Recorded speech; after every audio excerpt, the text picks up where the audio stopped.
want to talk to you a little bit about God. When I gave my first testimony, I mentioned that I went down on the beach and I spent a little time talking with God about whether I should stay or go. And so as I made that decision to stay for a year, then God and I felt really connected to the Lord, and I was very aware day in and day out that He was with me. And there had been a time in my life when I didn't quite know where God was. I had gone through a real hard time with kind of developing a disease while we were overseas, and when I came back, it was a tough go. Life was really hard and I was sick. And then I had finally found medication and had taken it, and I cried out to God one night, "Where have you been?" And He said He'd never moved. And so I had that kind of in my back history, so I was aware He hadn't moved. And after He had said that to me, He'd never moved, I realized I didn't know who God was. And so I'd spent about a year getting to know God better, and I'd fallen madly in love with Him and just knew so many different things, that He cared about me so intimately. And so I had that as my background, and so I started this journey just knowing God was very present with me. And we went along for a long time. I got up daily, I spent time with Him. Even though my guts hurt and I had turmoil in my feelings and scared panic in some of my behaviors, I still was very aware of God's presence. But yet there came a day when I said to God, you could have stopped this had you wanted to.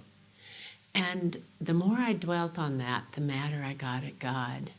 But one of the things I could remember is somebody said, "Well, you can't be angry at God." And I said, "But I am." And they kept reminding me over and over, but I couldn't be. And I thought, well, how can I not be when I am? And finally one day I thought, if God is God, doesn't He have broad enough shoulders to handle if I'm mad at Him? Kind of like a little kid having a tantrum, I suppose, is what it was like for Him. But that's where I was. I had to come to a place where I wrestled it through with God, what my relationship was and what had gone on in my marriage, what had happened with Earl, that he would do that. And I don't think I fully understand all the wheres and wherefores of why Earl did it, but what I realized one day, for me personally, and it was a long time in coming, I recognized that Earl's sin had really been mainly against God. It wasn't so much against me. Now, it was against me, so I don't want to play that too lightly, but I had to recognize that his real sin was against God, and that grieved me.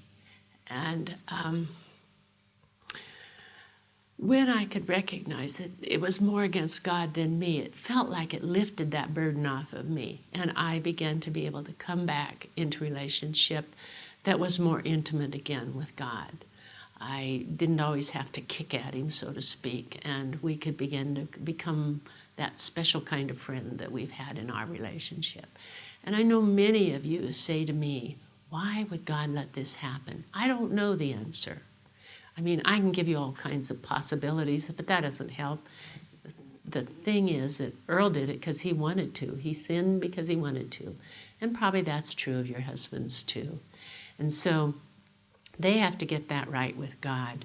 But we have to remember that God loves us and He cares about us individually.